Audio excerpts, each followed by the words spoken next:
আনি'বুদুল্লাহা ওয়াজতানিবুত তাগুত। প্রত্যেক জাতির জন্য আমি রাসূল প্রেরণ করেছি, তারা মানুষকে দাওয়াত দিয়েছেন এই কথা বলে যে এক আল্লাহর গোলামি করো, তিনি ছাড়া কোনো ইলাহ নাই, আইনদাতা নাই, বিধানদাতা নাই, তার গোলামি, তার সামনে মাথা নত করে দাও। নামাজ হচ্ছে তাওহীদের অবশ্যম্ভাবী এক বহির্প্রকাশ। তাওহীদের জন্য তাওহীদবাদী মানুষ যারা, তাদেরকে নামাজ আদায় করতেই হবে। আকীদা বিশ্বাসের দিক থেকে তাওহীদ যদি হয় পুরা দ্বীনের মূল উৎস, তাহলে আমলের দিক থেকে নামাজ হচ্ছে পুরা দ্বীনের মূল ভিত্তি। নামাজ হচ্ছে আমলের মূল ভিত্তি, এর বাস্তবায়ন ছাড়া দ্বীন পূর্ণ হয় না। নামাজ মুমিনের কেবলমাত্র একটি উত্তম আমলই নয়, বরং নামাজ হচ্ছে ঈমানের মূল ভিত্তি। যার কাছে নামাজ নাই তার কাছে কিছুই নাই। রাসূল করিম সাল্লাল্লাহু আলাইহি ওয়াসাল্লাম বলেছেন যে নামাজ যে ব্যক্তি পড়ে না, আল্লাহ পাকের সাথে তার কোনো সম্পর্ক বাকি থাকে না। সুতরাং এই নামাজটা হচ্ছে এই যে একমাত্র একাগ্র চিত্তে আদবের সাথে আল্লাহর সামনে রুজু হয়ে যাওয়া। কোরআনে কারীম বলছি, মুনিবিনা ইলাইহি ওয়াত্তাকুহু ওয়াকিমুস সালাতা ওয়া লা তাকুনু মিনাল মুশরিকিন।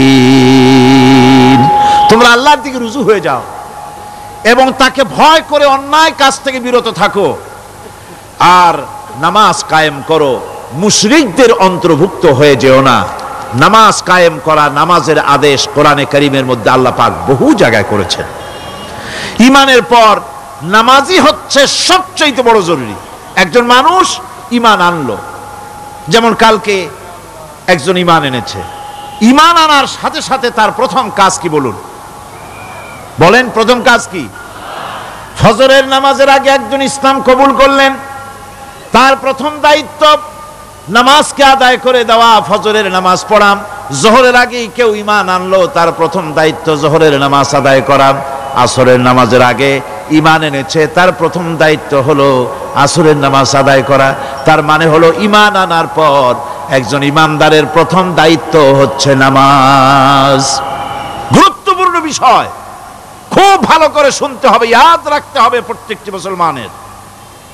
এই নামাজ কি জিনিস, কেমনে আদায় করতে হবে, আদায় না করলে কি হবে, গুরুত্বপূর্ণ এই কথাগুলি প্রত্যেকের স্মরণ রাখতে হবে। কিয়ামতের দিন মানুষ যে জাহান্নামে যাবে, জাহান্নামের জন্য, জাহান্নামে যে সব কারণে যাবে তার মধ্যে বড় কারণ কালকে বলেছিলাম, দেখি মনে আছে নাকি? বড় কারণ কয়টা? কয়টা? আলহামদুলিল্লাহ মনে আছে।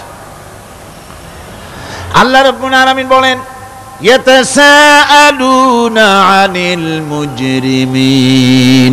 কিয়ামতের দিন অপরাধীদেরকে জিজ্ঞেস করা হবে, মা সালাকাকুম ফি সাকার, জাহান্নামে কেন আসছো?